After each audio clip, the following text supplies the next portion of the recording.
Nous allons faire la question 4 dans les questions de compréhension. Question 4, première partie. Pourquoi l'enfant finit-il par ressentir l'ennui et du dégoût devant la porte en pierre de la ville? On va aller regarder dans le texte où ça se passe. Et alors, c'est le tout début du texte, d'accord? Et la porte de Pansac est en pierre.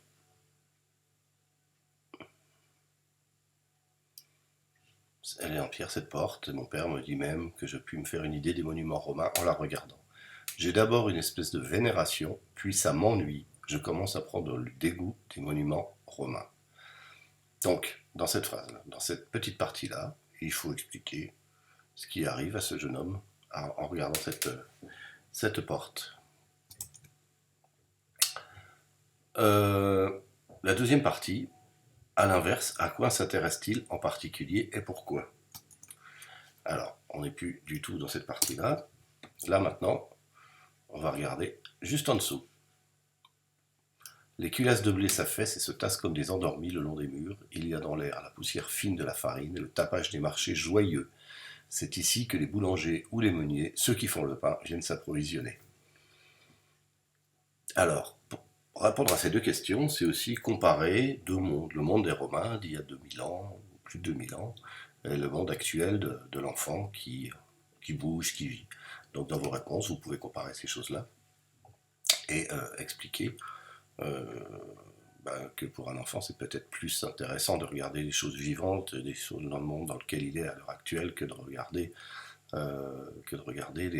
les anciens monuments romains. Ce qui n'enlève pas, évidemment, de valeur au cours d'histoire que je fais aussi. Voilà, je vous ai pas dit, mais vos réponses doivent être entièrement rédigées, donc ça doit être fait par des phrases. Quand on a une question de pourquoi l'enfant finit-il par ressentir le dégoût, etc., il faut commencer par la phrase l'enfant finit par ressentir l'ennui et le dégoût parce que. Okay. Alors, dans les lignes 6 à 9, de mais la rue jusqu'à s'approvisionner, le narrateur perçoit la rue par trois sens.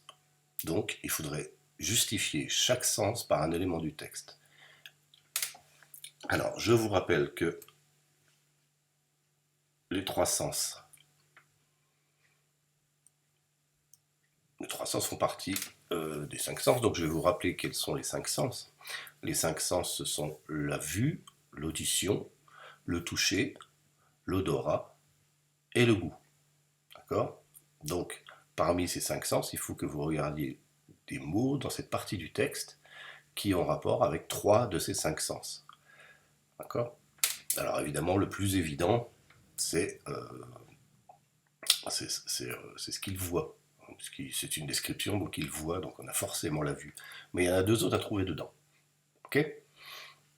Donc vous les mettez, et vous mettez aussi le petit bout de texte qui vous dit que, par exemple, celui-là va servir pour un sens, il faut donc mettre le mot ou le groupe de mots qui va vous servir à justifier le sens que vous avez trouvé. Question 6. Ils ont les joues blanches comme de la farine et la barbe blonde comme de la croûte. Alors, une figure de style. Dans les textes littéraires, et même vous, quelquefois, quand vous parlez ou vous écrivez, vous faites des figures de style. C'est un bien grand mot pour des choses que vous connaissez déjà. Je vais vous en faire une figure de style. On dit par exemple d'un enfant qui peut être sage comme une image. Sage comme une image. Qu'est-ce que c'est que cette figure de style? C'est une comparaison, puisqu'on utilise le mot comme, et on compare la sagesse d'une image, évidemment une image ne bouge pas, à celle d'un enfant qui ne bouge pas non plus. Donc, quelle est la figure de style présente dans la phrase? Je vous ai un peu donné la réponse. Quel est le mot-outil qui vous permet de la reconnaître? Donc, regardez, je vous dis sage comme une image, et maintenant regardez la phrase, et vous allez retrouver le mot qui est en commun dans les deux. Et quel est l'effet produit par cette figure de style? En général, quand on veut utiliser une figure de style, faire une comparaison notamment là, c'est de pouvoir prendre les qualités d'une chose qui n'est pas humaine pour les appliquer à quelque chose qui est humain, par exemple. Et ben ici, regardez, le blanc comme la farine et blond comme la croûte, ça vous fait penser à quoi la farine et la croûte? Voilà, vous faites le lien entre les hommes et cette chose que vous avez trouvée dans la farine et la croûte. Ligne 10 à 27, donc là on a un plus grand morceau de texte. L'attitude du père envers son fils est inhabituelle. Relevez les expressions qui le montrent. Alors, vous allez trouver pourquoi c'est inhabituel dans cette partie-là. Il va falloir expliquer pourquoi. On s'aperçoit que le père de l'enfant doit être dur d'habitude, mais pas toujours, pas ce coup-ci. À vous de trouver.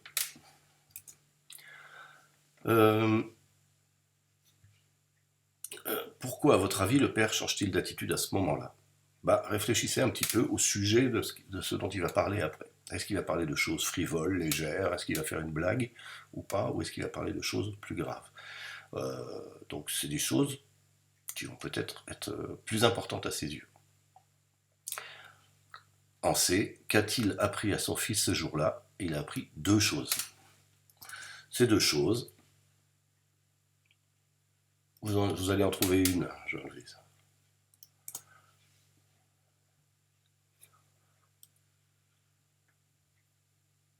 Par ici. Et une autre.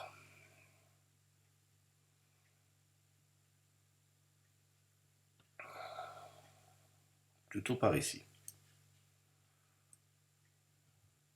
Voilà. Donc il y a une qui est très matérielle et l'autre qui va être une valeur de l'enfant, qui est aussi une valeur évidemment que Jules Vallès, lui, veut porter. Et si vous avez écouté la première vidéo, vous verrez, vous retrouverez assez facilement la deuxième chose que le père apprend à son fils.